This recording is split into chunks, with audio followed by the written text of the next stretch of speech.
Bonjour à tous, dans ce nouvel épisode, je vous propose de revenir sur l'examen de la proposition de loi pour prolonger la dérogation d'usage des titres restaurants. Depuis 2022, on peut utiliser des tickets restaurants pour acheter des denrées alimentaires qui ne sont pas consommables directement, comme de la farine ou un paquet de pâtes. En 2023, les députés ont prolongé ce dispositif pour 1 an. Ils se retrouvent pour discuter d'une nouvelle prolongation. Place à la discussion générale. Il est nécessaire de donner de la lisibilité à l'ensemble des acteurs et donc de sortir des mesures d'appoint. C'est la raison pour laquelle nous avons, avec les collègues, initié ce dispositif d'équilibre. Donner 1 an au gouvernement pour mener les discussions avec les acteurs concernés et ensuite mener une réforme de fond pour viser à réformer le titre restaurant.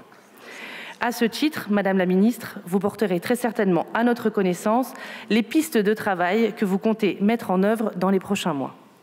Raison pour laquelle je suis en désaccord avec le texte issu de la Commission qui a instauré la pérennisation d'un dispositif provisoire sans réforme de fond, pourtant maintes et maintes fois évoqué par le passé. Depuis 2022, les parts de marché de la restauration et des commerces de bouche n'ont cessé de reculer au profit de la grande distribution. Et cette grande distribution a été la grande gagnante de ces 2 dernières années. Aujourd'hui, elle capte 1/3 des titres restaurants contre 40% seulement pour la restauration.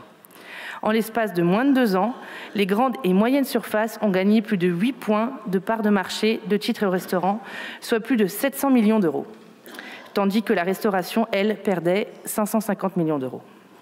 Et il y a fort à parier que la pérennisation ne fera qu'accentuer cette tendance qui s'explique non seulement par des problématiques de pouvoir d'achat, mais aussi par des changements d'habitudes durables.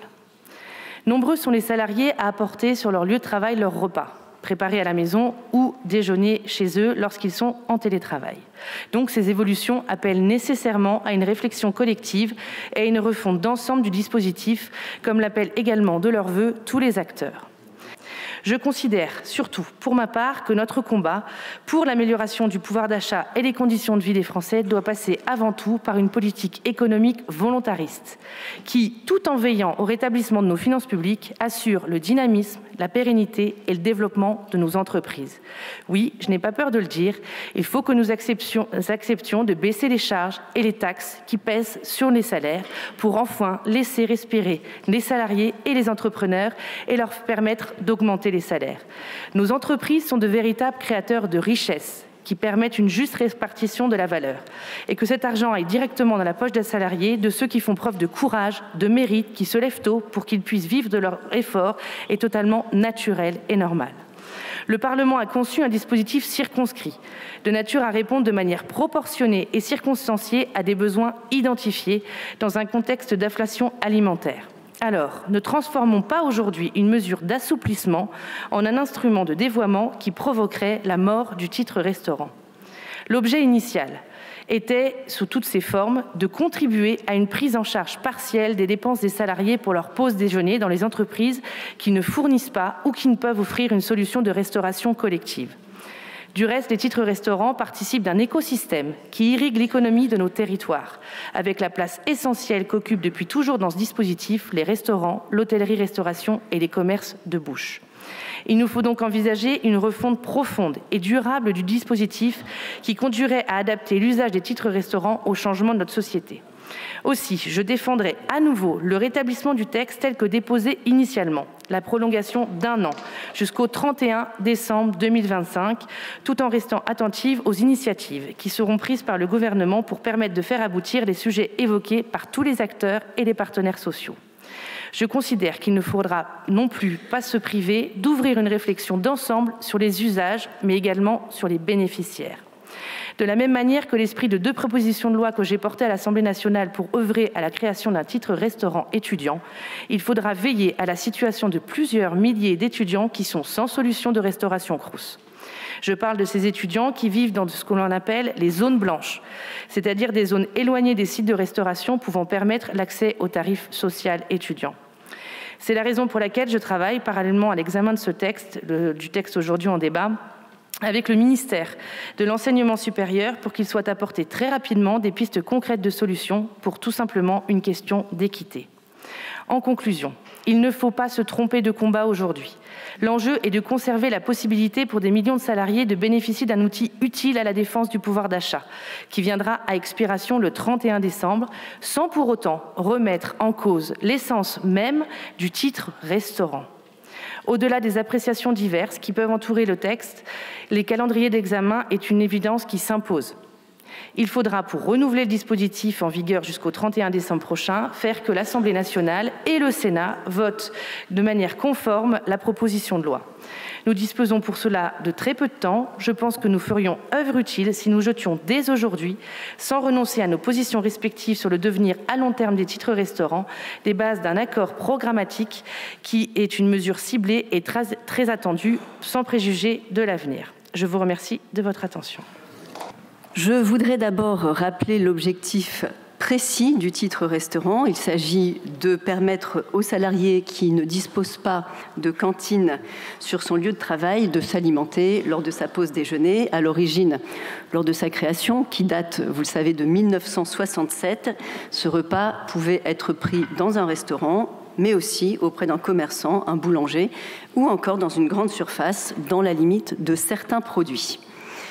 C'est un dispositif qui repose sur un cofinancement. Entre 40 et 50% de la valeur faciale du titre est à la charge du salarié. Le pourcentage restant est à la charge de l'entreprise et l'État prend également sa part en exonérant de cotisations sociales la part employeur dans la limite de 7,18 €. Ce marché du titre restaurant se porte bien. Il est évalué à près de 9 milliards d'euros. C'est un marché en croissance, ce qui témoigne à la fois de son succès et des attentes des Français. Succès qui s'est renforcé ces dernières années, d'abord parce que le titre se dématérialise progressivement, j'en reparlerai, mais surtout parce qu'il a su s'adapter aux crises que nous avons pu connaître, notamment le Covid en 2020, et l'inflation depuis. En 2020, vous vous rappelez que le plafond quotidien d'utilisation du titre restaurant a été doublé. Il est passé de 19 à 38 €, ce qui a permis aux salariés d'écouler leur stock de titres accumulés pendant la période de confinement et ce qui a permis en même temps d'en faire un outil de soutien aux restaurateurs dont l'activité avait évidemment mis à mal à ce moment-là, chacun s'en souvient. Ça a également permis aux Français de se retrouver et de recréer du lien social après une période qui a été éprouvante pour beaucoup d'entre eux.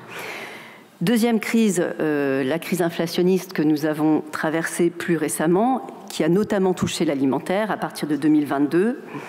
Deux actions ont alors été menées pour permettre aux salariés bénéficiant des titres restaurants de mieux faire face à l'augmentation soudaine des prix. D'une part, le plafond d'exonération de la participation patronale au financement du titre restaurant a été augmenté de 4%.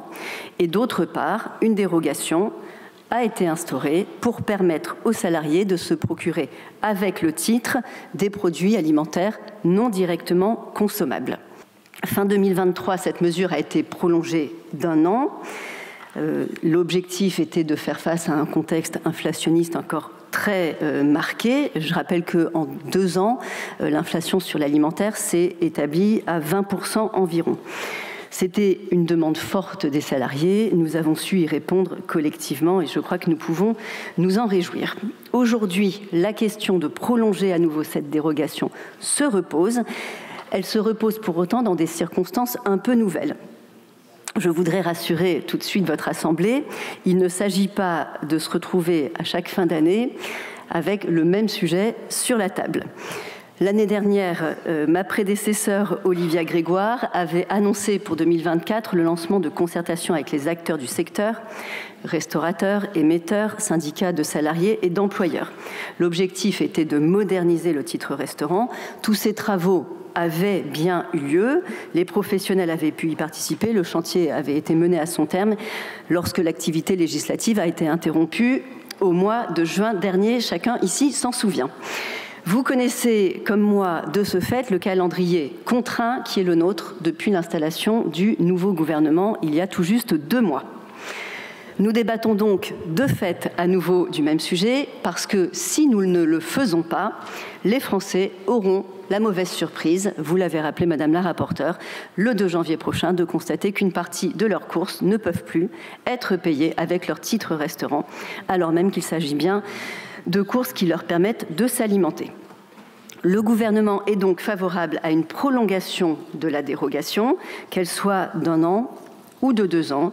C'est vous, mesdames et messieurs les députés, qui allez en décider dans quelques instants, avant que le Sénat ne se prononce à son tour sur la question. Le gouvernement n'est en revanche pas favorable à une pérennisation, ce qui reviendrait à préempter les travaux que je souhaite conduire dès le début de l'année 2025 pour avancer sur la réforme qui vise à moderniser le titre restaurant. Je souhaite vraiment que nous puissions laisser les acteurs s'exprimer, que nous puissions discuter ensemble, évaluer ce qui fonctionne et ce qui ne fonctionne pas et œuvrer collectivement à la réussite de cette réforme. Les discussions démarreront dès le mois de janvier 2025 et je souhaite qu'il n'y ait aucun sujet tabou. Toutes les discussions, toutes les propositions seront discutées. Je pense à la dématérialisation du titre, je pense à la mise en place d'un double plafond, je pense aux moyens de renforcer les dons aux associations, mais aussi la question, par exemple, du panier de produits éligibles qui sera, elle aussi, abordée. Mais veillons vraiment à ne pas anticiper les conclusions de ces échanges qui me semblent importants de conduire. La position du gouvernement est donc claire. Il nous faut prolonger cette dérogation. Elle est demandée par 96% des Français afin d'accompagner la préservation de leur pouvoir d'achat. Je voudrais, pour terminer, remercier à nouveau la rapporteure pour ses travaux qui ont visé à prolonger d'1 an la dérogation. Je comprends que certains d'entre vous souhaitent prolonger cette dérogation de 2 ans pour se donner un peu plus de temps. Le gouvernement est bien sûr ouvert à la discussion. Il s'en remettra à la sagesse de l'Assemblée nationale sur ce point.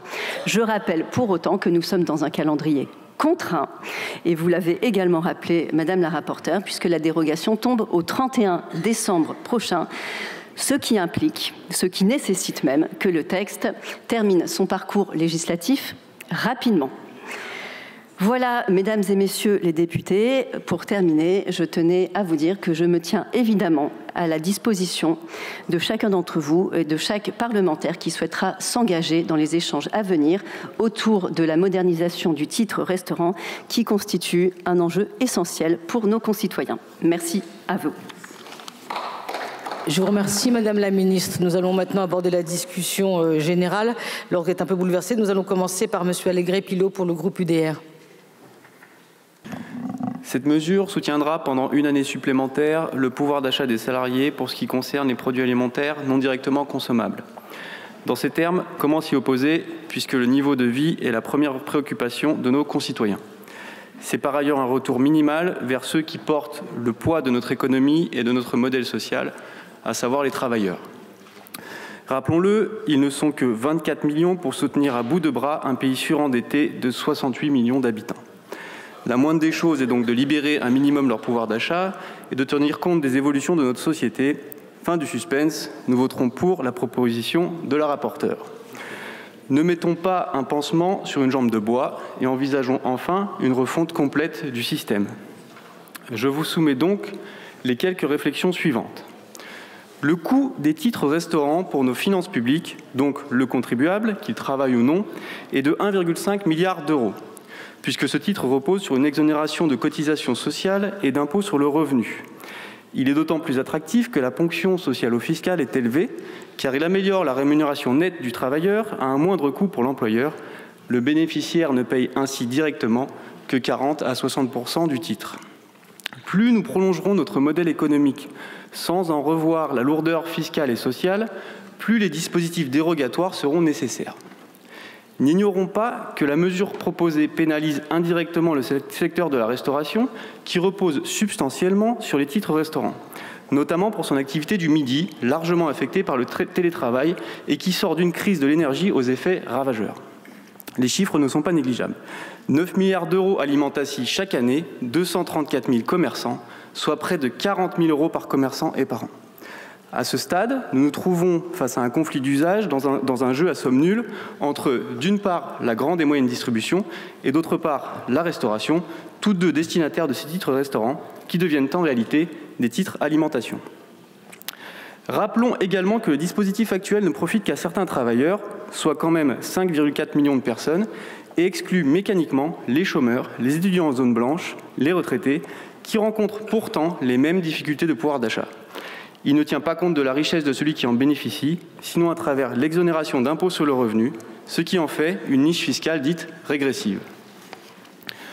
On ne peut oublier l'objectif initial du titre restaurant, pallier l'absence de cantine d'entreprise pour se sustenter sur le lieu de travail.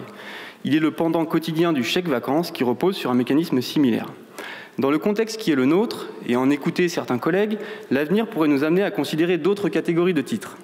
En plus de celle à destination des restaurateurs, viendrait ainsi une à destination de la grande et moyenne distribution. Une fraction pourrait même être dédiée aux produits de première nécessité et à l'énergie, une autre aux produits bio, une autre encore aux produits français, une dernière concernerait l'activité sportive. Le tout serait indexé à l'inflation. La liste est potentiellement infinie et on voit poindre le risque de transformation du titre restaurant en équivalent contemporain du ticket de rationnement. Le tout dans un exercice acrobatique de suradministration de l'économie française. Je vous alerte donc aujourd'hui sur cette passion française qui consiste à créer des usines à gaz plutôt qu'à simplifier, à administrer plutôt qu'à libérer. Comme souvent, ce dispositif réglementé semble enrichir des intermédiaires en situation oligopolistique, puisque 4 acteurs se partagent 99% du marché et donc privent les commerçants d'une part non négligeable de leur marge. L'autorité de la concurrence, elle-même saisie par le gouvernement, a rappelé l'opportunité de rééquilibrer le rapport de force sur le marché en mettant un terme au monopole exercé par chaque émetteur sur ses titres vis-à-vis des commerçants. Elle a aussi souligné l'importance d'améliorer la transparence et la lisibilité des tarifs. Aujourd'hui, nous prolongeons donc une exception à l'exception, parce que le bon sens et l'urgence l'imposent pour nos concitoyens dans un contexte économique morose. Cela ne doit pas nous exonérer d'une réflexion globale sur notre modèle social et fiscal, ainsi que sur la façon dont nous devons rendre du pouvoir d'achat et de la liberté aux travailleurs sur lesquels repose, je le rappelle, la société tout entière. Davantage de justice et davantage d'efficacité.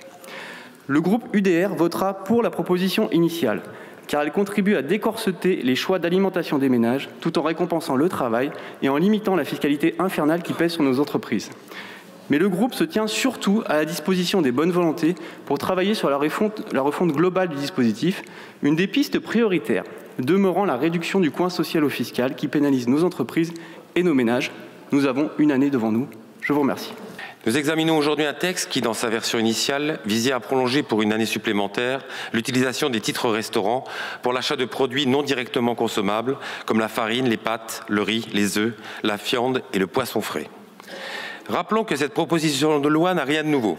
C'est la 3e fois que nous débattons de ce dispositif.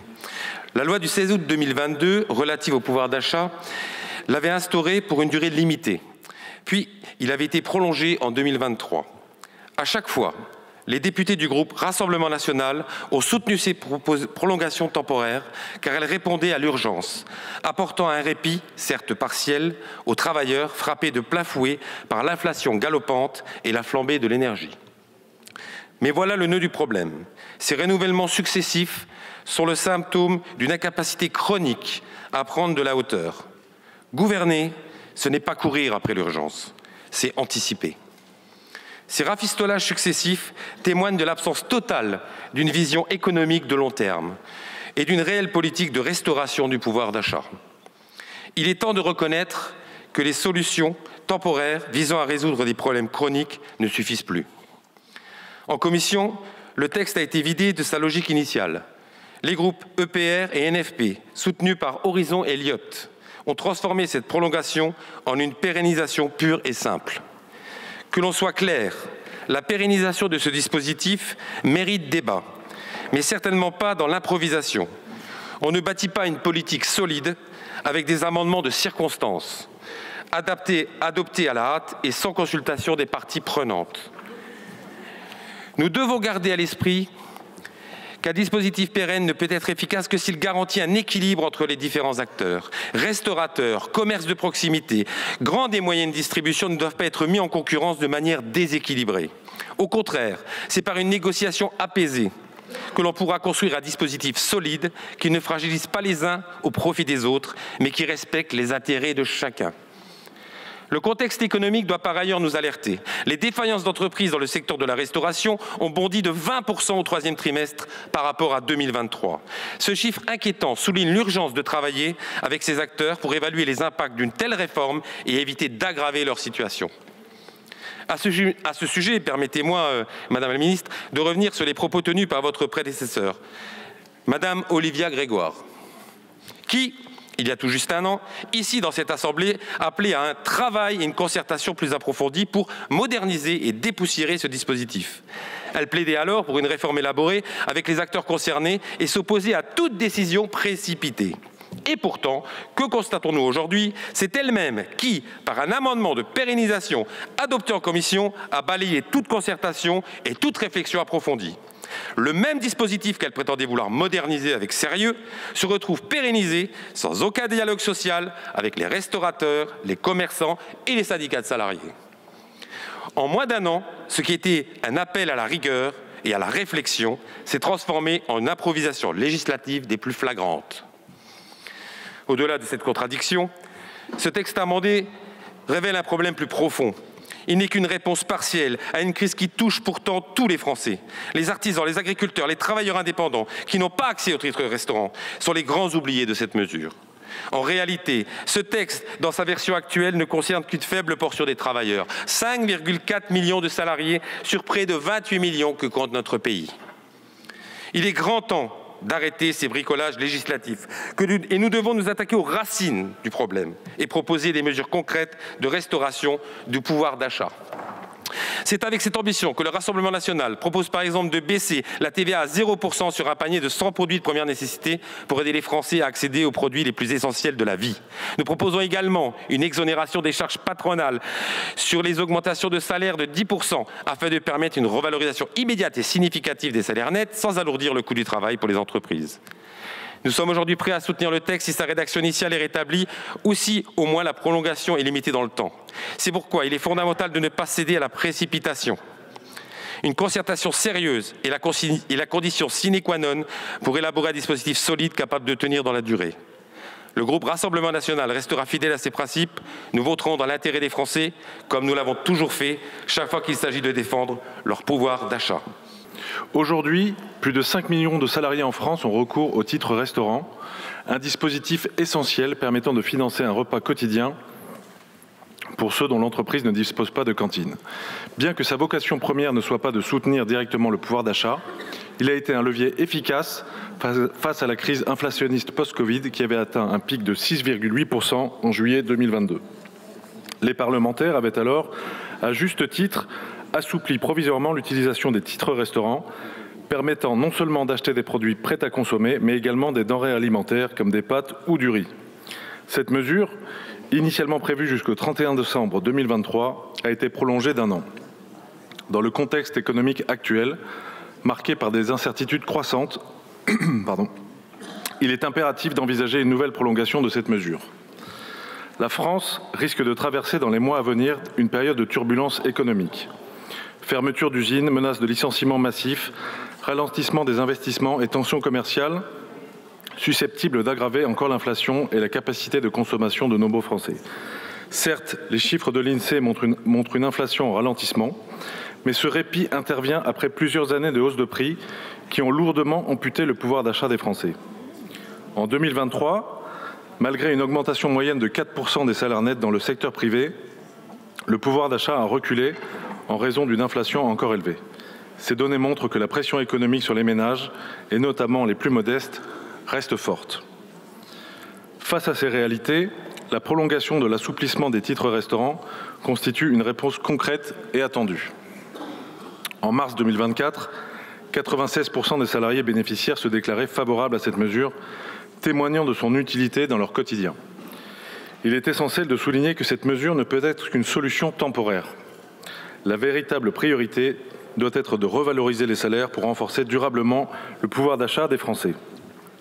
D'autre part, nous n'ignorons pas que cette situation soulève des difficultés pour les restaurateurs, qui voient leur part des volumes financiers des titres restaurants diminuer de 46,5% au dernier trimestre 2022 Elle est tombée à 40% au deuxième trimestre 2024. Cette baisse appelle à une réforme équilibrée qui devra concilier les attentes des salariés en matière de flexibilité avec les besoins des restaurateurs de maintenir leur activité.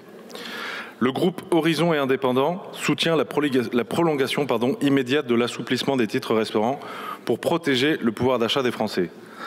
Mais nous appelons également à une réforme en profondeur de ce dispositif dès 2025, afin de mieux cibler les produits éligibles tout en répondant aux besoins spécifiques des restaurateurs et des salariés. Dans une période marquée par des incertitudes économiques et sociales, cette prolongation est une réponse pragmatique et temporaire. Mais elle ne doit pas occulter l'urgence d'engager des réformes structurelles pour que le travail soit mieux rémunéré et que les Français retrouvent une stabilité économique durable. Le groupe Horizon et Indépendants votera donc en faveur de cette mesure, tout en œuvrant pour une réforme ambitieuse et équitable à court terme. Nous avions pris cette mesure à l'été 2022 afin de préserver le pouvoir d'achat des salariés. L'inflation alimentaire était alors de près de 8% en glissement annuel et allait grimper jusqu'à 17% au début de l'année 2023 avant de décroître. Aujourd'hui, l'inflation alimentaire revient dans la norme. Pour autant, les prix continuent d'être élevés. Depuis le début de l'année 2022, ils ont augmenté d'1/5. Aussi, la prolongation de cette mesure pour 2025 est indispensable afin de préserver le pouvoir d'achat de millions des salariés que nous laisserions à défaut sans solution au 31 décembre prochain. Cette dérogation est d'ailleurs massivement soutenue par les salariés bénéficiaires puisque 96% d'entre eux se sont déclarés favorables à sa poursuite. Cette prolongation ne doit cependant pas nous dispenser de nous interroger sur la transformation des titres restaurants. Si cette mesure est plébiscitée, ce n'est pas seulement parce qu'elle soutient le pouvoir d'achat, c'est aussi parce qu'elle répond à une évolution des usages que nous devons prendre en compte. Les nouveaux rythmes de vie, liés notamment au développement du télétravail avec la pandémie, ont modifié les pratiques alimentaires. Moins de déjeuners au restaurant et davantage de repas pris à domicile, constitués de plus en plus fréquemment d'aliments transformés.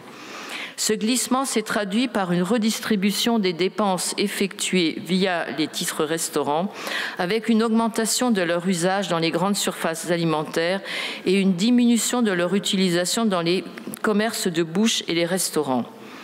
Les titres restaurants, qui datent de plus de 60 ans, doivent être réformés et il y a un consensus sur ce point entre les parties prenantes et les députés de tous bords. Au fil des décennies, ce dispositif s'est cependant imposé non seulement comme un avantage pour les travailleurs, mais aussi comme un soutien pour un large éventail d'acteurs économiques, notamment les restaurateurs et les commerçants de proximité, mais aussi les producteurs qui les fournissent. Cela dessine les contours d'une réforme indispensable des titres restaurants. La dématérialisation déjà amorcée doit être accélérée. Environ 70% des titres sont désormais sous forme numérique, mais cette transition pose des questions, notamment en matière de coûts. Les commissions appliquées aux commerçants restent trop élevées, ce qui limite leur adoption par certains acteurs, en particulier les petits restaurateurs. Une meilleure régulation des frais de gestion et une ouverture accrue à la concurrence sont nécessaires pour rendre ce dispositif plus équitable et accessible. Il nous faut également renforcer les critères de qualité et de durabilité dans le cadre de l'utilisation des titres restaurants. Ils ne doivent pas se limiter à une utilité économique. Ils doivent devenir un levier pour promouvoir une alimentation saine, durable et locale. Nous devrions pouvoir orienter leur usage vers des produits issus de circuits courts, qu'ils soient bruts ou transformés, favorisant les pratiques agricoles responsables et soutenant nos producteurs locaux à l'aide de la création, pourquoi pas, d'un label en ce sens. En encourageant l'achat de produits locaux, transformés ou non, nous pouvons limiter notre dépendance aux produits issus d'importation et renforcer la résilience de notre agriculture. Nous œuvrerons ainsi à la protection de notre souveraineté alimentaire. L'utilisation des titres restaurants fléchés vers une consommation locale et plus respectueuse de l'environnement sera à l'évidence bénéfique pour l'ensemble de notre société. Enfin, il nous faut préserver les équilibres entre les différents acteurs. La forte hausse de la part de marché des grandes surfaces dans l'utilisation des titres restaurants ne doit pas se faire au détriment des commerces de bouche et des restaurants qui représentent un maillon essentiel de notre économie de proximité. Un encadrement plus strict doit être pensé afin de garantir une répartition équilibrée des bénéfices entre ces différents secteurs. La réforme qui nous attend doit être ambitieuse et concertée pour répondre à l'ensemble de ces enjeux. Le texte, tel qu'il est sorti de la Commission, propose de prolonger la dérogation sans se poser toutes ces questions. C'est peut-être mettre la charrue avant les bœufs. Notre groupe pense qu'une voie médiane peut être trouvée. Nous porterons un amendement de prolongation du dispositif actuel pour 2 ans en vue de l'adoption d'une réforme. La balle serait alors dans votre camp, Madame la Ministre. La France a faim.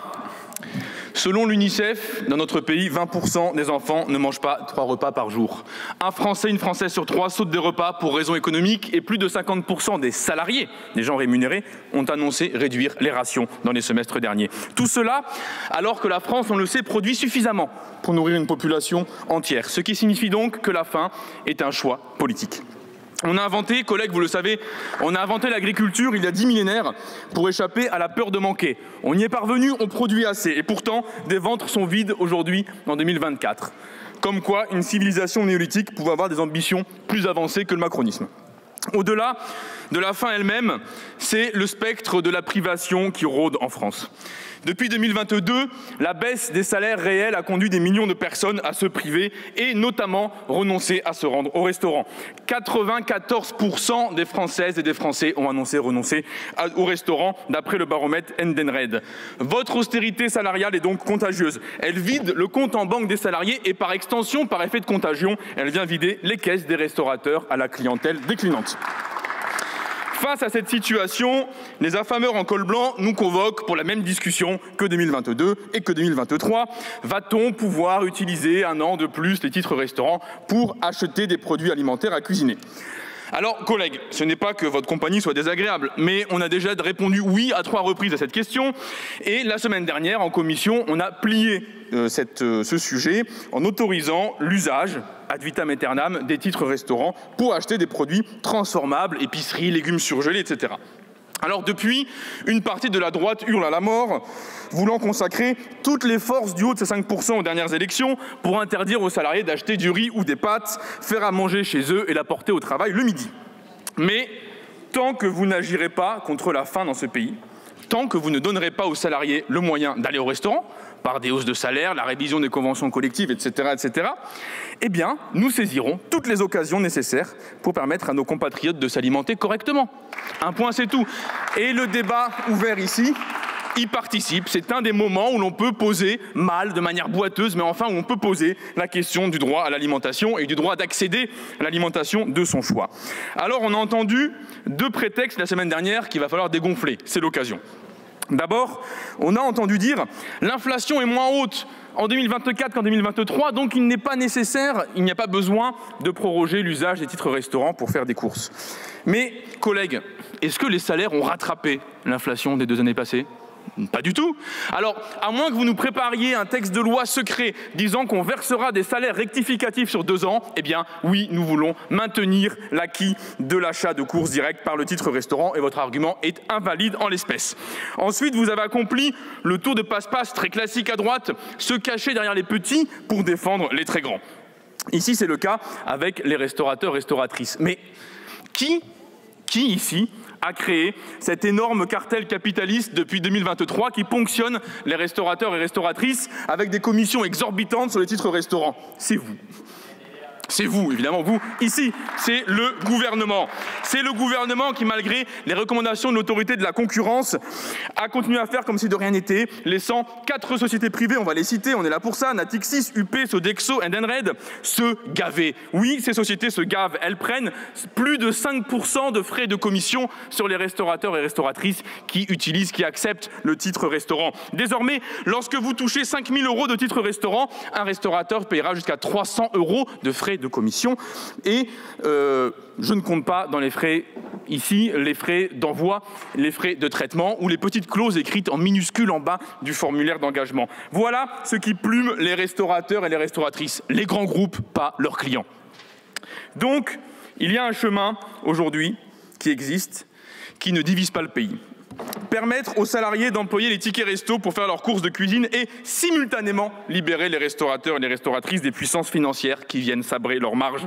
Qu'il s'agisse de taux de commission extravagants qu'il faut plafonner, point. Il faut administrer un taux maximum de commission pour arrêter de plumer la restauration de ce pays. Ou qu'il s'agisse de l'ubérisation qui détourne une partie des flux financiers en acceptant les titres restaurants dans des circuits de plateformes qui elles-mêmes recrutent des individus qui sont des salariés déguisés et derrière ne s'affranchissent ni des impôts nécessaires ni des cotisations utiles. Donc à la fin, oui, il faut que quelqu'un paye. La droite, les Républicains, veut faire payer les salariés en les privant de l'usage du titre restaurant. La droite macroniste veut faire payer les restaurateurs avec des commissions extravagantes. Eh bien nous, à la France Insoumise, nous voulons faire payer les puissances de l'argent, cette fois-ci comme les autres.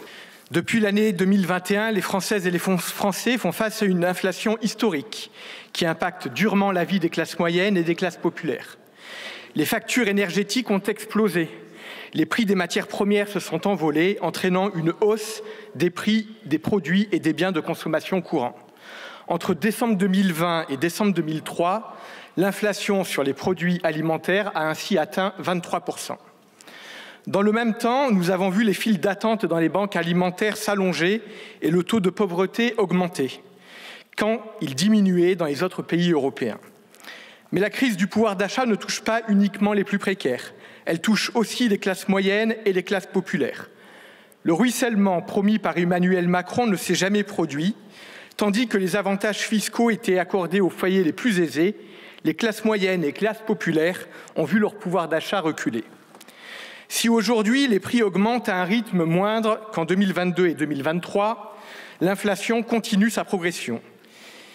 Et les difficultés d'une grande partie de nos concitoyens restent réelles.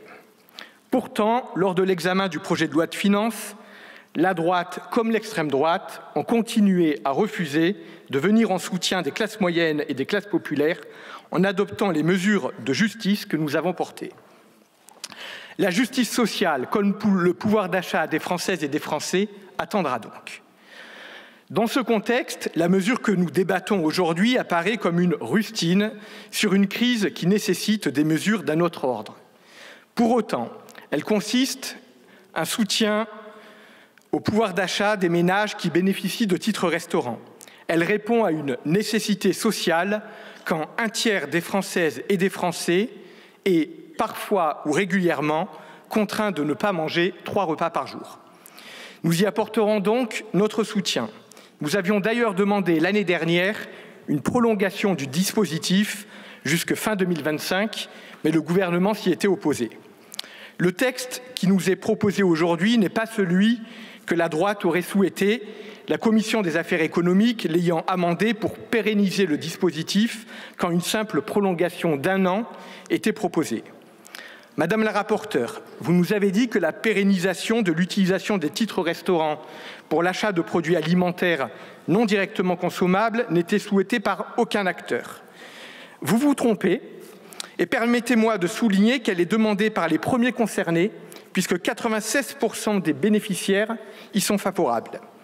Nous le voyons encore ici lorsqu'il s'agit d'adopter une mesure de soutien au pouvoir d'achat des classes moyennes et des classes populaires. Nous pouvons compter sur la droite pour y faire obstacle. Avec 460 000 salariés et 170 000 restaurants, la restauration est un secteur cher aux Françaises et aux Français et un marqueur fort de notre culture nationale. Il est aussi un élément essentiel du paysage économique français. Il fait cependant aujourd'hui face à plusieurs difficultés. Il est confronté à une crise des recrutements et il est confronté à la hausse des prix des matières premières et des factures énergétiques.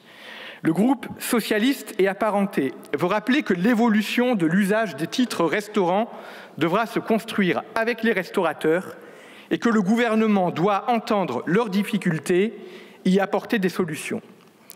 Les habitudes de consommation et d'alimentation évoluent. Aussi, nous souhaitons que le dispositif des titres restaurants soit actualisé pour répondre aux attentes des parties prenantes et aux objectifs sociaux et environnementaux que nous souhaitons atteindre collectivement.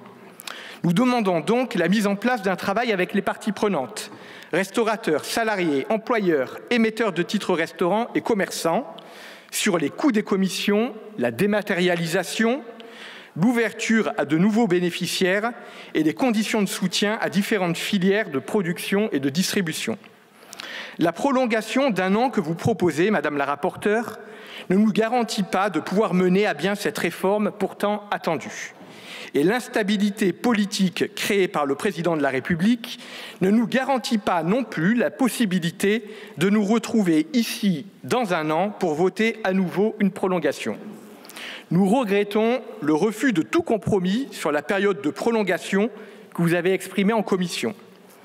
Bien que nous soyons favorables au principe de la pérennisation et parce que nous pensons que la prolongation de 2 ans est préférable à celle que vous avez proposée, comme nous l'avons fait en commission, le groupe socialiste et apparenté a déposé un amendement soutenant une prolongation de 2 ans.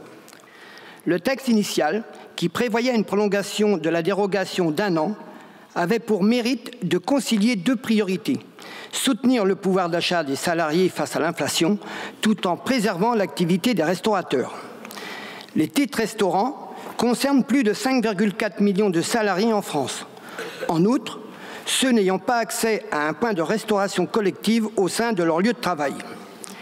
Il s'inscrit dans une dynamique essentielle pour leur pouvoir d'achat, alors que les prix des produits alimentaires continuent de peser sur le budget de nombreuses familles. Entre août 2021 et août 2023, les prix alimentaires ont augmenté de 20%. Bien que l'inflation ralentisse à 1,5% en 2024, ses effets restent lourds pour de nombreuses familles. Cependant, il est crucial de noter que plus de 20 millions de salariés n'ont pas accès aux titres restaurants et qu'ils ne peuvent donc à eux seuls protéger le pouvoir d'achat. Aujourd'hui, l'utilisation de ces titres restaurants a modifié les habitudes de consommation au profit des grandes surfaces et au détriment des restaurants.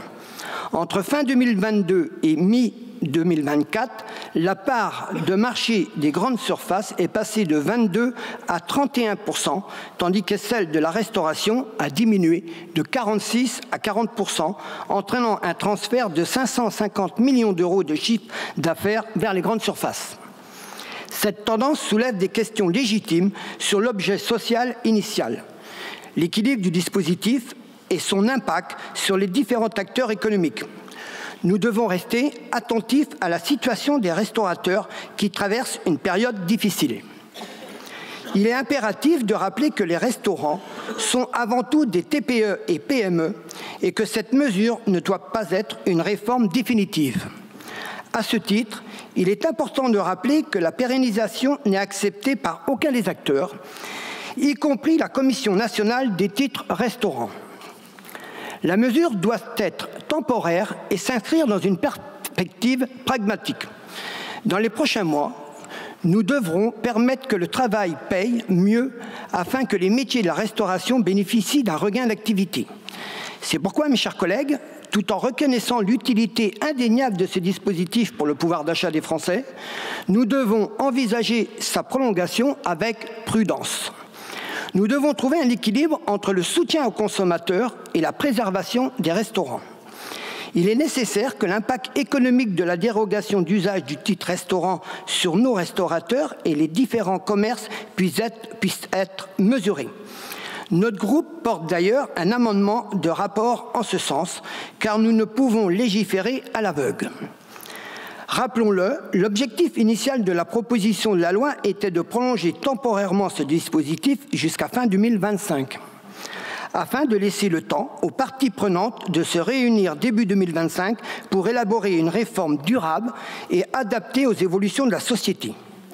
Cette période nécessaire permettra d'évaluer précisément ses impacts et de travailler à une réforme plus globale du système des titres restaurants, en concertation avec les acteurs concernés.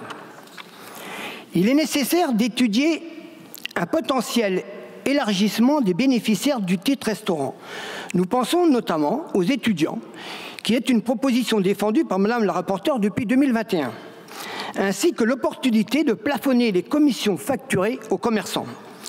Pour toutes ces raisons, en l'état du texte, le groupe Droite républicaine votera contre, car la pérennisation du dispositif risque de dévoyer le principe même du titre restaurant. Nous réaffirmons notre soutien à une prolongation de la dérogation pour 1 an. Nous ne souhaitons pas obérer le commerce de nos restaurateurs qui, dans de nombreux territoires de France, se trouvent dans une situation économique fragile. Je vous remercie. Je vous remercie, monsieur le député. La parole est à monsieur Tavernier pour le groupe écologiste et social.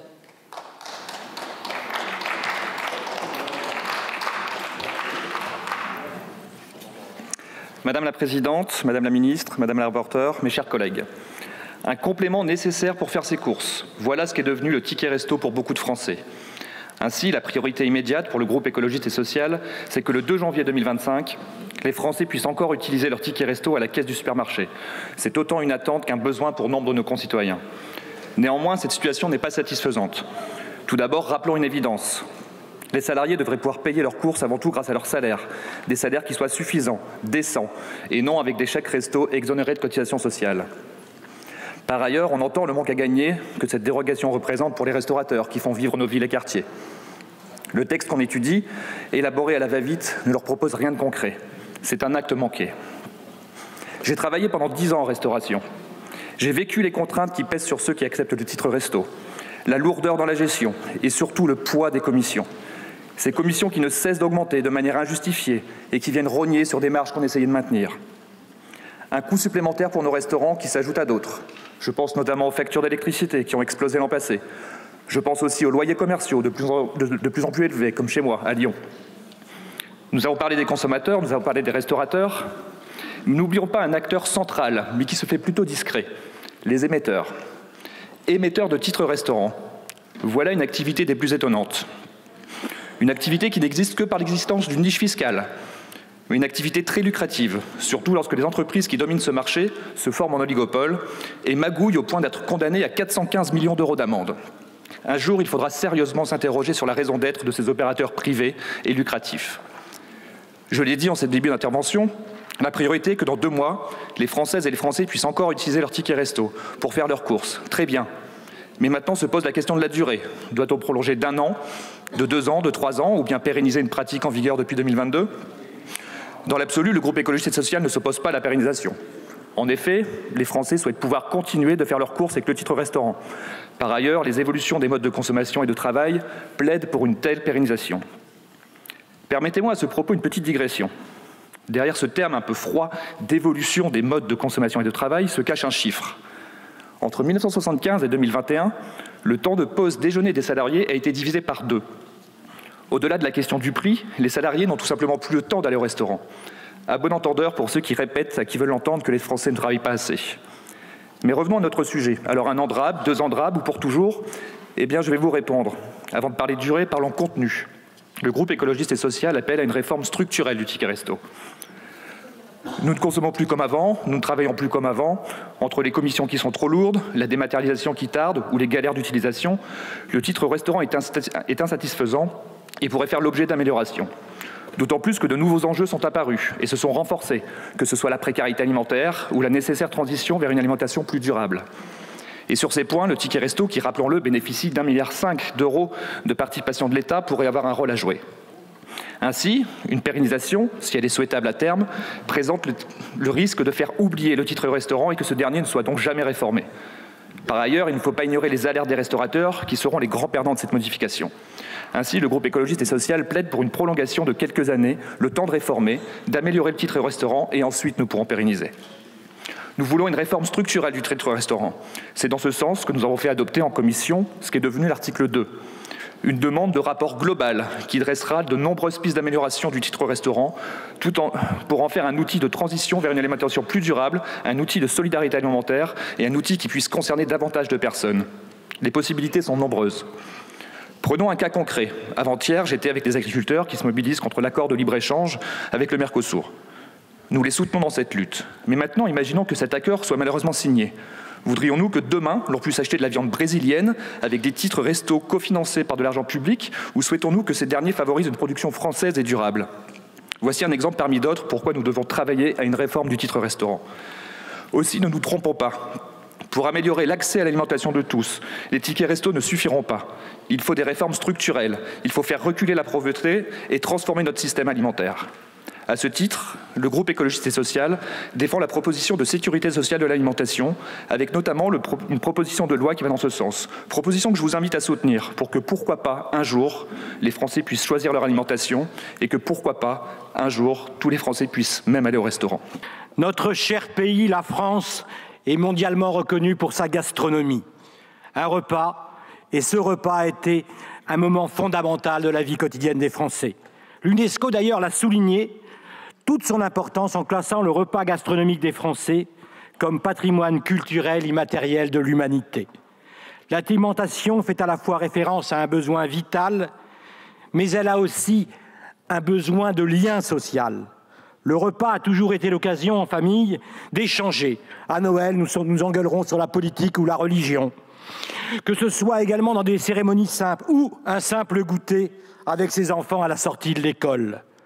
Manger, c'est évoquer la chasse, la pêche, la cueillette, il y a 40 000 ans. Puis la sédentarisation de l'homme par la culture des céréales ou l'élevage animal. Manger, c'est évoquer ces auberges qui proposaient des plats copieux et des boissons, mais à emporter pour les plus humbles, car manger à l'intérieur était le privilège des riches. C'est bien sûr l'invention du restaurant, comme nous le connaissons aujourd'hui, par Mathurin Rose de Chantoiseau en 1765, un homme des Lumières qui voyait dans cette idée l'opportunité d'abolir les privilèges de l'Ancien Régime et de permettre aux pauvres de mieux manger et de manger assis. Manger, c'est enfin l'industrialisation, le développement des plats cuisinés, de la restauration collective et le transport de produits exotiques. Mais surtout à notre époque, de l'expansion néfaste du fast-food, qui amène avec lui son lot de maladies cardiovasculaires, de diabète, d'obésité, et surtout, d'uniformisation des goûts. Face à cela, nos restaurateurs, les vrais, ceux qui se lèvent tôt le matin et qui transforment un produit brut et qui luttent chaque jour en préparant des plats qui inspirent à la fois et qui s'inspirent à la fois des savoirs traditionnels et de la vie moderne. Ces restaurateurs, ce sont ces gens qui nous fabriquent des liens particuliers qui permettent à des collègues de travail de se retrouver. La table du midi devient ce sas de décompression où il est possible de manger ce que parfois on n'a pas le temps de faire chez soi. L'invention du ticket au XXe siècle leur a permis à ces restaurateurs une influence de convives. Ce moyen de paiement a connu une évolution il y a 2 ans. Face à la très forte inflation, la loi du 16 août 2022 a permis de les utiliser pour l'achat de produits alimentaires non directement consommables, du riz, des pâtes ou de la farine. Mes chers collègues, le ticket restaurant est un sujet complexe et sensible. En changeant quelque peu la destination du ticket restaurant, nous pourrions avoir l'impression que cet outil est finalement autre chose, comme un chèque d'alimentation. Les restaurateurs ont toute légitimité à nous demander de revenir à sa fonction première, à savoir un financement d'un repas au restaurant. À la demande des restaurateurs est parfaitement louable. Le groupe démocrate et moi-même la comprenons, nous la partageons. Mais force est de constater que nos concitoyens souffrent et que cette inflation persiste et qu'il nous faut encore les aider pour quelque temps.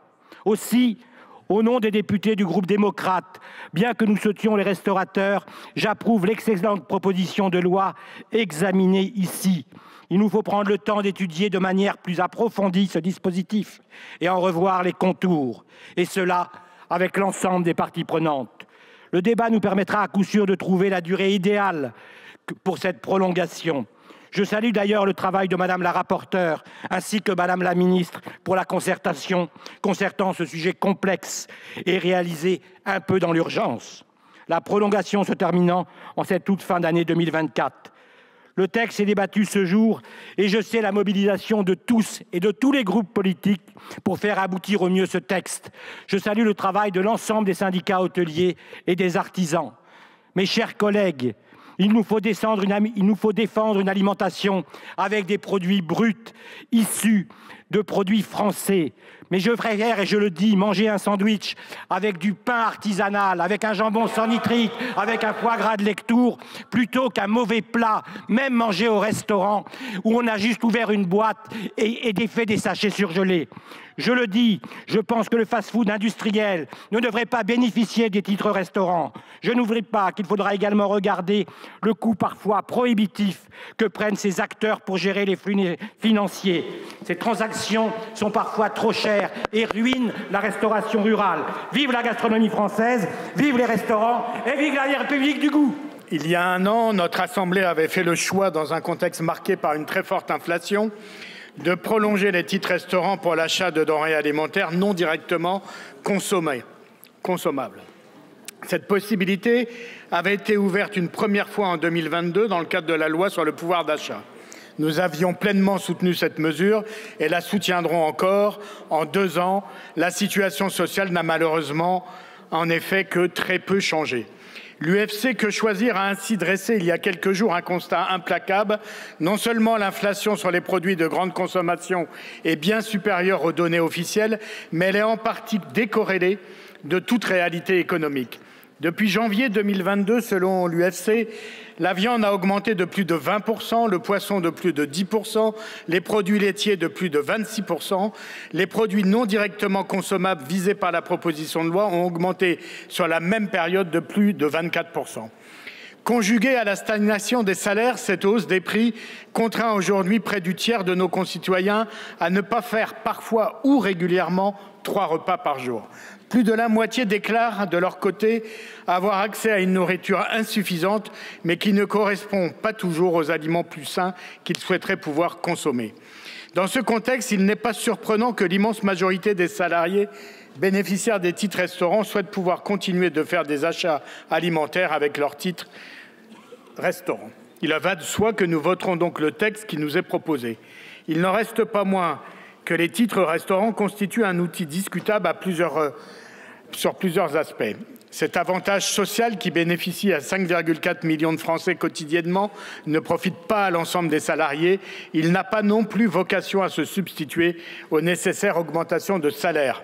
En 2019, le salaire minimum a augmenté de 33% au Royaume-Uni, de 31% en Allemagne, de 20% en Espagne et de seulement 15% en France. Nous sommes donc très loin du rattrapage de l'inflation.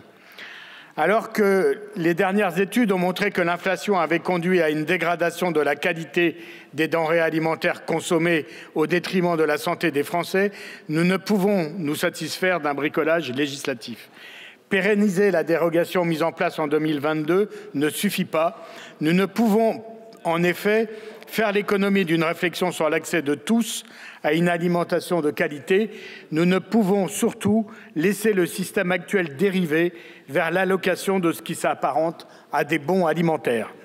Nous ne pouvons ignorer enfin, comme le rappelle notre rapporteur, que les conditions d'émission des titres restaurants soulèvent des questions. 4 prestataires se partagent aujourd'hui un marché qui pèse quelques 9 milliards d'euros, se rémunérant sur le dos des salariés, sur le dos des employeurs ou des établissements qui acceptent ces titres par la voie de commission. L'autorité de la concurrence a d'ailleurs condamné en 2019 ces 4 émetteurs à une amende de 450 millions d'euros pour leur collusion à leurs pratiques anticoncurrentielles. De toute évidence, le dispositif des titres restaurants a besoin d'être réformé en profondeur. Nous saluons à cet égard l'adoption en commission de l'amendement de nos collègues du groupe écologiste qui invite le gouvernement à se saisir de cet enjeu et proposer une réforme structurelle de cet instrument dont la pérennisation en l'état ne peut être que provisoire. Sous le bénéfice de ces observations et dans l'attente de la présentation d'un texte plus ambitieux, nous voterons en faveur de la présente proposition de loi. L'inflation que nous traversons depuis plusieurs années n'a pas été sans conséquence sur le pouvoir d'achat des Français. Ils sont nombreux à avoir changé leurs habitudes alimentaires pendant cette période. Pour certains, la hausse des prix s'est traduite par une moindre fréquentation des restaurants. D'autres, encore moins chanceux, ont été contraints de moins remplir leur caddie, de renoncer à certains produits, voire de sauter certains repas. Parce que le contexte était difficile, le Parlement avait pris une mesure de soutien au pouvoir d'achat. Nous avions souhaité autoriser à titre dérogatoire, et j'insiste sur la dimension dérogatoire, l'utilisation de titres restaurants pour l'achat de denrées périssables. En d'autres mots, nous avons permis aux Français concernés de faire leurs courses du quotidien avec leur ticket restaurant parce que le moment était particulièrement difficile. Aujourd'hui, nous revenons à un semblant de normalité.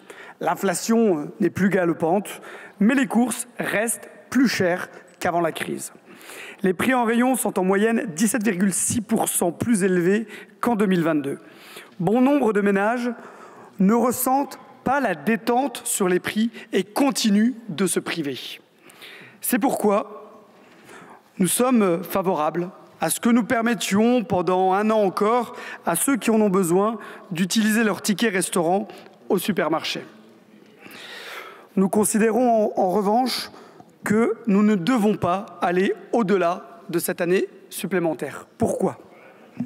Déjà parce que Madame la rapporteure l'a proposé et que nous écoutons Madame la rapporteure, mais aussi parce que cette proposition de loi que nous examinons dans l'urgence et sous la pression fait l'abstraction d'une question sensible. L'impact d'une telle mesure sur le secteur de la restauration et sur les métiers de bouche. Pourtant, nous savons d'ores et déjà que la grande distribution exerce une concurrence forte sur les restaurateurs et sur les artisans.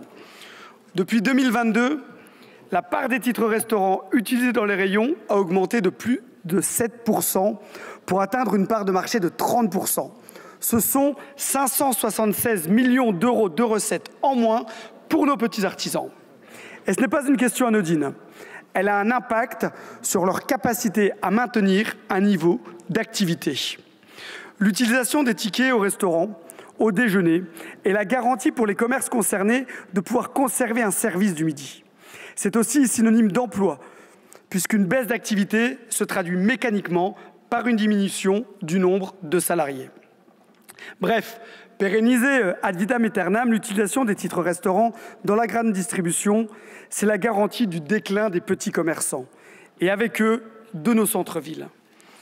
Il y a un autre problème avec la méthode aujourd'hui adoptée. En légiférant dans l'urgence, nous nous privons d'une réflexion plus globale sur la réforme à apporter au titre restaurant. Cette question est sur la table depuis 2019 et elle tarde à se concrétiser. Le premier sujet est celui de la dématérialisation et de l'ouverture à la concurrence des émetteurs de titres. Le secteur reste aujourd'hui trop concentré avec les déviances que nous connaissons. Les commissions appliquées sont bien trop élevées. La pratique des rétrocommissions encore répandue. Les tickets papier encore bien présents. Les premières victimes sont une fois de plus les petits commerces de bouche, les artisans et les restaurateurs qui se voient appliquer les tarifs les plus élevés. C'est sur eux que repose la quasi-totalité du financement de l'infrastructure du ticket restaurant. Loin d'inverser la tendance, la possibilité d'utiliser ces titres restaurants dans la grande distribution pourrait au contraire aggraver la situation. Ces dernières disposent d'un pouvoir de négociation important. Elle est en mesure d'imposer des faibles commissions.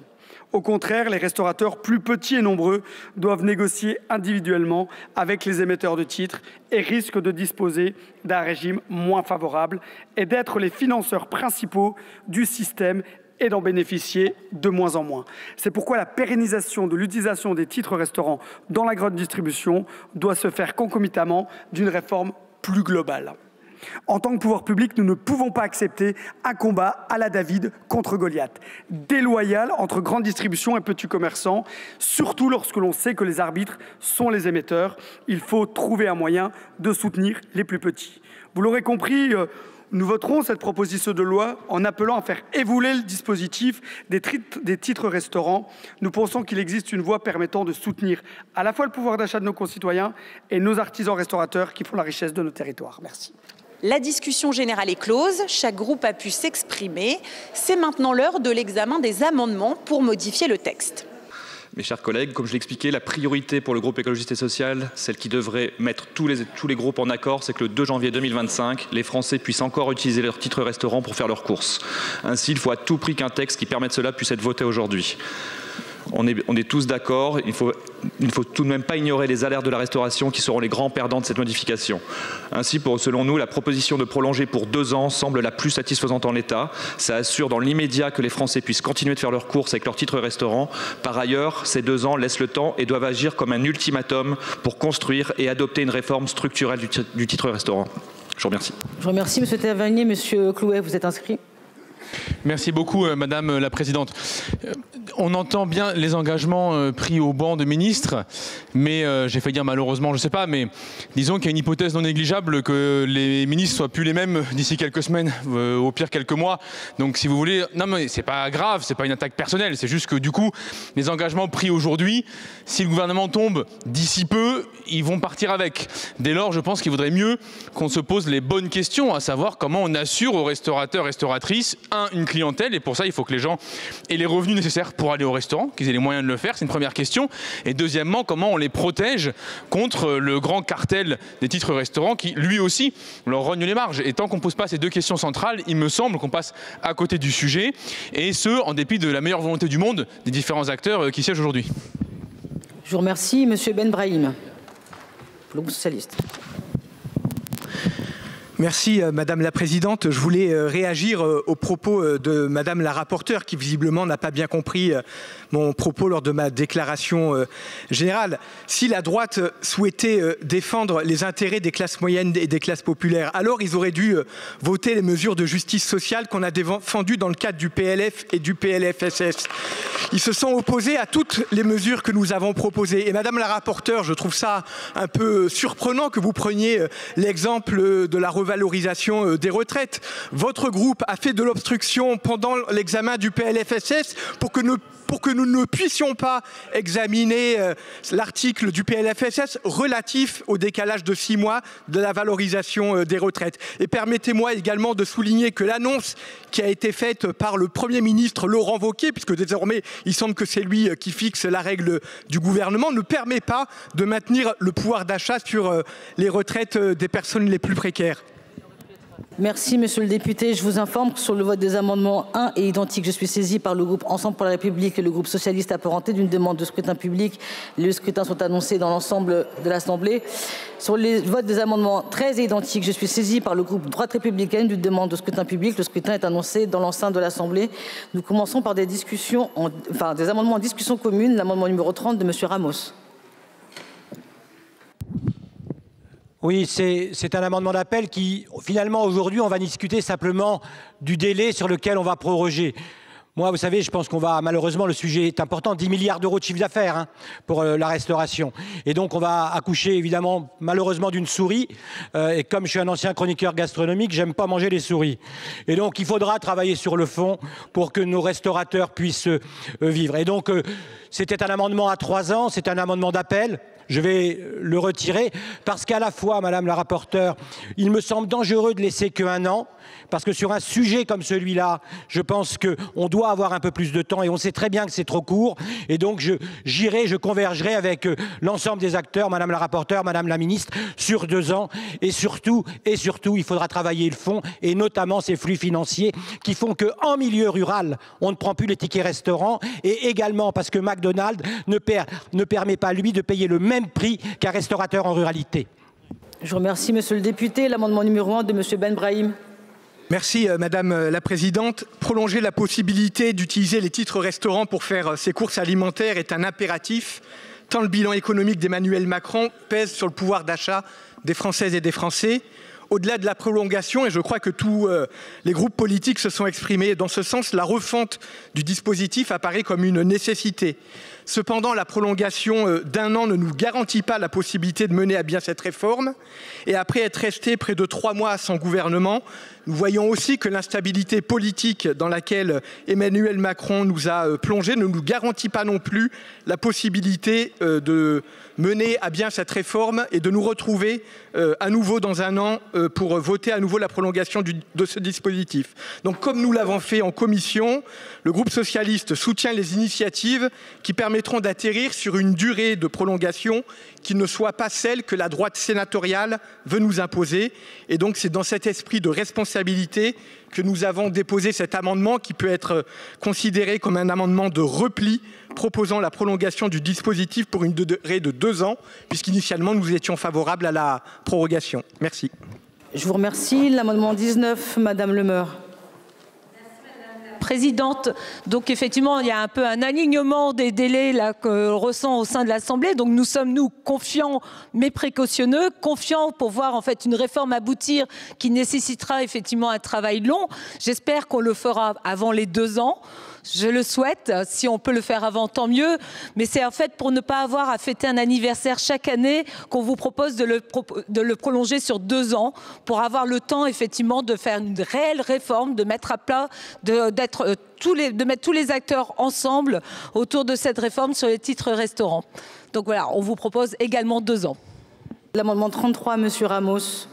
Amendement qui paraît faire un peu le consensus, c'est de ramener à 2 ans, c'est-à-dire à la fois on laisse du temps et à la fois on fait ce que demandait Madame la rapporteure et Madame la ministre. Donc je pense que c'est un bon consensus que faire ces 2 ans.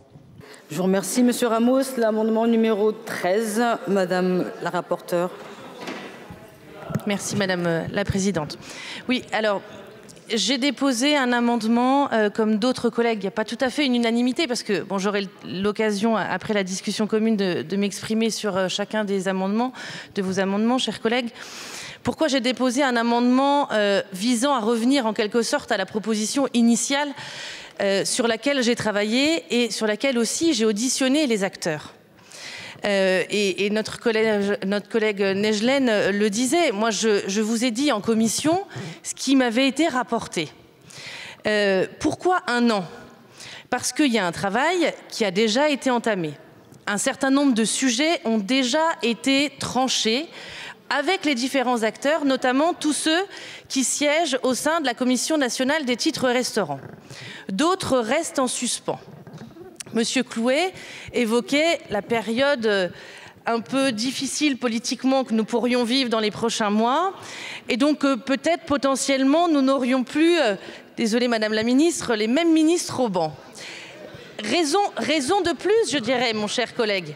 Raison de plus pour aller assez vite avec efficacité. Les acteurs, aujourd'hui, les acteurs nous ont dit, y compris les restaurateurs, leurs représentants, nous ont dit qu'ils étaient prêts à faire cet effort d'accepter une nouvelle fois cette prolongation d'1 an. Mais simplement s'il y a des engagements pour cette refonte. Aujourd'hui, aller sur 2 ans ou 3 ou 1 an et un décret, c'est aller à l'encontre de ce qu'ils souhaitent. Les acteurs veulent porter leurs réflexions sur plusieurs points dont j'ai parlé en commission, notamment sur la question de la valeur, la question des bénéficiaires, la question des commissions, et je l'ai bien entendu également, la question aussi de la dématérialisation.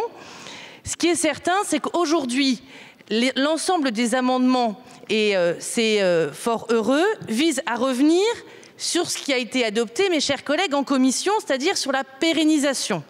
Donc un certain nombre d'entre vous qui avez voté la pérennisation souhaitent finalement revenir sur un délai plus court.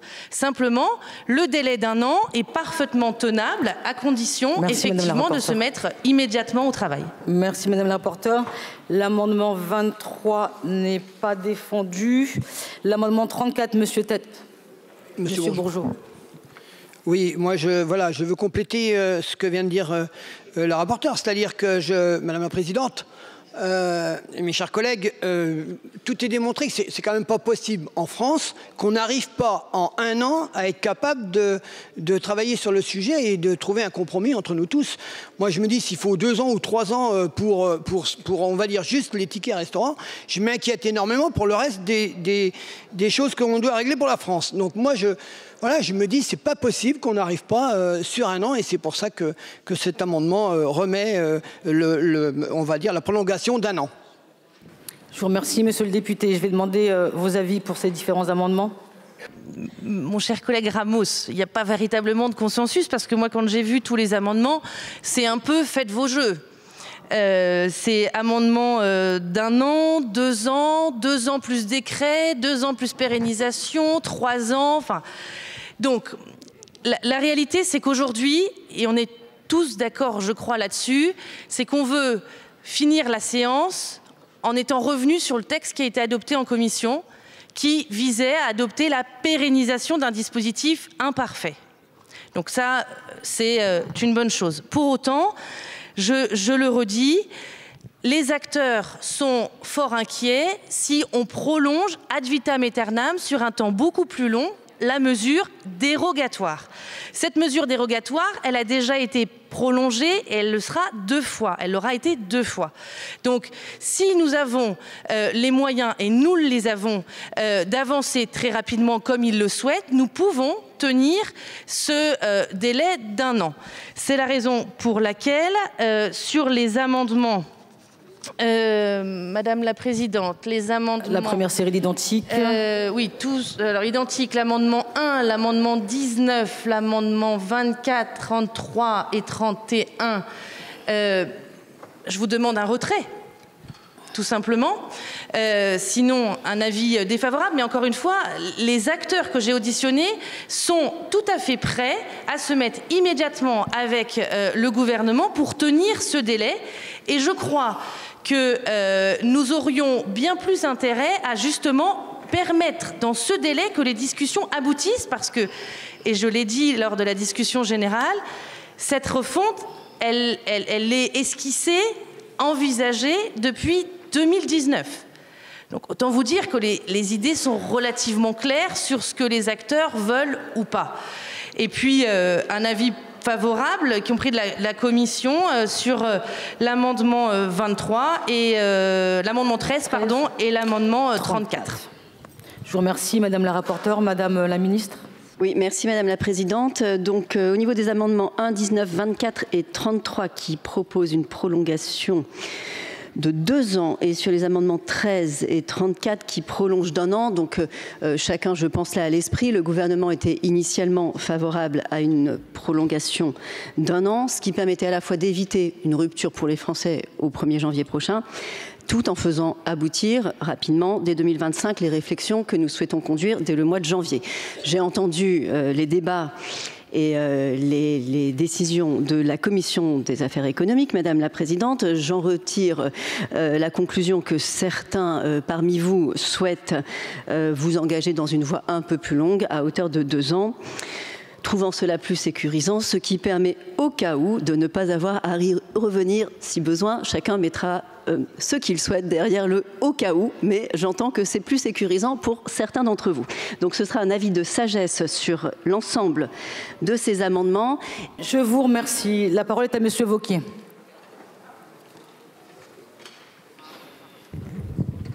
On a un débat dans lequel on est tous assez d'accord. Il faut qu'au 1er janvier, on puisse réutiliser les tickets restaurants dans le cadre actuel. 2, le cadre actuel est un cadre qui doit être dérogatoire. 3, il faut qu'on puisse réformer rapidement le ticket restaurant pour offrir quelque chose qui soit plus durable. Et 4, on souhaite à la fois préserver le pouvoir d'achat et ne pas envoyer un message négatif pour nos restaurateurs. Et 6, éviter que notre collègue M. Ramos mange des souris. Objectivement, on parle de réformer le ticket restaurant, on ne parle pas de l'Himalaya. On a une ministre qui nous dit « je suis capable de le réformer en 1 an ». Si dans notre pays, on n'est pas capable de faire la réforme du ticket restaurant en 1 an et qu'on se dit que la tâche est tellement insurmontable qu'il va nous falloir 2 ans, bon courage pour s'attaquer aux autres sujets auxquels on a affaire. Et si jamais on donne un blanc-seing pour 2 ans, on sait très bien que ça durera 2 ans. Donc on va prolonger un cadre qui va être précaire. Le bon sens, c'est de partir sur 1 an, de faire confiance au gouvernement qui nous dit on est capable de réformer en 1 an, d'avoir une clause dans laquelle on revient vers nous. Du coup, le message est clair pour les restaurateurs et on remplit notre impératif de pouvoir d'achat. Si c'est 2 ans, c'est évident que pendant 2 ans, il ne se passera rien. Si on dit 1 an, on a un gouvernement qui va se mettre au travail tout de suite et ça permettra d'avancer rapidement avec une garantie et pour nos restaurateurs et pour le pouvoir d'achat.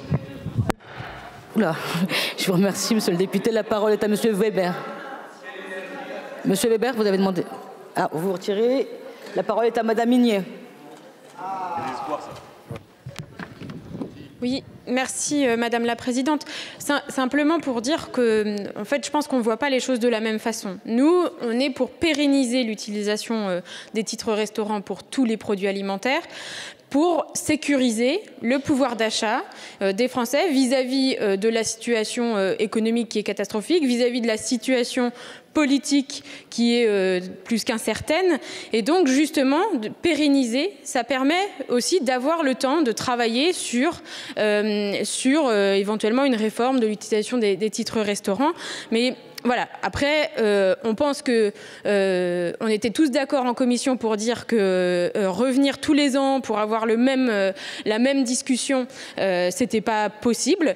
On voit qu'il y a une avancée sur le fait peut-être de revenir tous les 2 ans ou tous les 3 ans.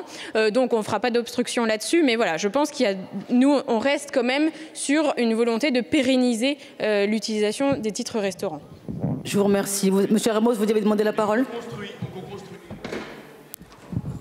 Vous voyez bien, Madame Blin, on a l'unanimité. Vous allez être perdante, mais c'est pas grave, c'est la vie. Vous savez, c'est le Parlement qui va décider. Donc je pense que Madame les ministres a un avis de sagesse. La gauche, nos collègues voulaient la pérennisation, mais ils se plient finalement aux 2 ans. Vous voyez bien que le bon sens ici, c'est bien les 2 ans. Vous allez perdre, mais c'est pas grave. On va faire en sorte que ça soit 2 ans. C'est la vie. Il n'y a pas une question de gagner ou perdre, une question de travail, d'écouter ce qu'on nous dit et de respect de la parole donnée aussi. À un moment donné, j'ai entendu les acteurs, j'ai entendu les restaurateurs, j'ai entendu les mois que ça suscitait. Moi, aujourd'hui, j'ai tenu un engagement de déposer une proposition de loi. Je redépose un amendement à l'identique. Et aujourd'hui, ce qu'ils attendent, les Français, c'est qu'on respecte aussi l'engagement qui est le nôtre et d'être aussi fiers de nos convictions et de les assumer jusqu'au bout. Je vais mettre aux voix les amendements 1 et identiques. C'est un scrutin public. Je vous demande donc de bien vouloir regagner vos places. Avis défavorable, rapporteur, sagesse du gouvernement. Le scrutin est ouvert. Le scrutin est clos.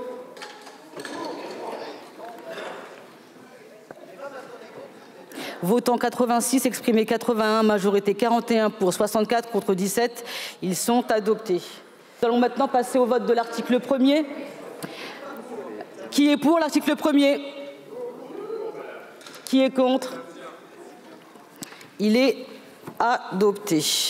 Nous passons maintenant à l'article 2. Il y a un inscrit, Monsieur Tavernier, pour le groupe écologiste et social. Cet article est issu d'un amendement que j'ai déposé en commission des affaires économiques. Comme expliqué précédemment, au-delà du débat de la pérennisation, le groupe écologiste et social appelle avant tout à une réforme structurelle. Avec près de 5,5 millions de salariés concernés par le titre restaurant, un marché total évalué à presque 10 milliards et 1,5 milliard de participation de l'État via les exonérations sociales et fiscales, il y a a priori de quoi faire pour dépoussiérer le titre restaurant et faire de ce dernier un outil de transition vers une alimentation plus durable, un outil de solidarité alimentaire et un outil qui puisse concerner davantage de personnes avec une ouverture à de nouveaux publics. Il y a aussi beaucoup à faire pour construire un système plus juste entre les différentes parties prenantes, notamment sur les questions des commissions. Cet article propose d'y travailler. Nous abordons les amendements à l'article avec l'amendement de suppression numéro 26. Madame la rapporteure. Merci Madame la Présidente. Oui, cet amendement est un amendement de suppression parce que, effectivement, ça a été redit, on a bien conscience et il faut avoir conscience que nous sommes dans des délais très restreints. S'il pouvait y avoir un terrain d'entente avec le Sénat sur la base de la prolongation d'1 an, il va falloir travailler avec lui désormais pour essayer d'obtenir un vote conforme avec une prolongation de 2 ans. Mais ce qui est sûr, c'est que sur un dispositif initial très simple, si on complexifie à rajouter un deuxième dispositif avec un article 2, ça peut effectivement compliquer les choses dans l'adoption conforme. Sans compter que d'une part, le Sénat traditionnellement rejette l'ensemble des demandes de rapport et donc effectivement manquerait, enfin voilà, on ne pourrait pas avoir d'adoption conforme. Et puis que dans un second temps, c'est vrai que malheureusement les rapports sont fort peu remis par le gouvernement et donc là aussi il y aurait fort peu d'intérêt. Donc je propose par cet amendement de suppression de finalement revenir au dispositif initial, de le simplifier, de le limiter à un seul article de manière à pouvoir permettre de traiter les choses et encore une fois de permettre surtout l'utilisation des titres restaurants à partir du début de l'année prochaine. Sinon, ce ne sera pas le cas et il faut bien l'avoir à l'esprit. Si, Madame la députée, Madame la rapporteure, Madame la ministre. C'est vrai, Madame la rapporteure, que d'une manière générale, il paraît préférable que les services de l'État travaillent sur l'élaboration, l'application et le contrôle des politiques publiques plutôt que sur la rédaction de rapports. Surtout qu'en l'espèce, je l'ai rappelé à plusieurs reprises, je souhaite que la concertation puisse démarrer très rapidement, dès janvier 2025, sur la base de travaux qui ont déjà été engagés. Je pense donc qu'on peut aller assez vite. Si on vote une demande de rapport qui sera remise d'ici 6 mois, ça veut dire qu'on ne peut pas commencer les discussions avant la remise de ce rapport, parce que sinon ça n'a pas de sens. Donc moi je pense que effectivement, il serait préférable de s'abstenir de l'élaboration de ce rapport. Je suis par ailleurs disponible pour poursuivre nos échanges sur cette question et en tout état de cause, ce sera un avis favorable sur l'amendement de suppression de Madame la rapporteure. Je vous remercie, Madame la ministre. Monsieur Tavernier, vous avez demandé la parole. Merci Madame la Présidente. J'avoue être étonné par le dépôt de cet amendement de suppression.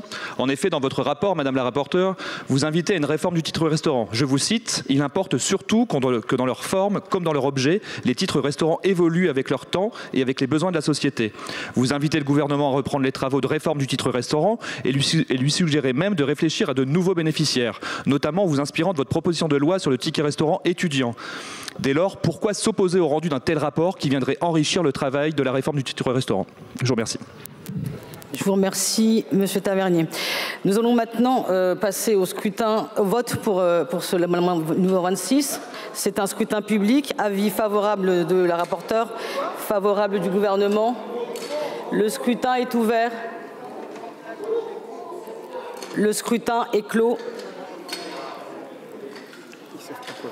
Ouais. Votant 88, exprimé 88, majorité 45 pour 60 contre 28. L'amendement est adopté et donc fait donc tomber l'article 2. Je vais mettre aux voix la proposition de loi. Le scrutin est ouvert. Le scrutin est clos.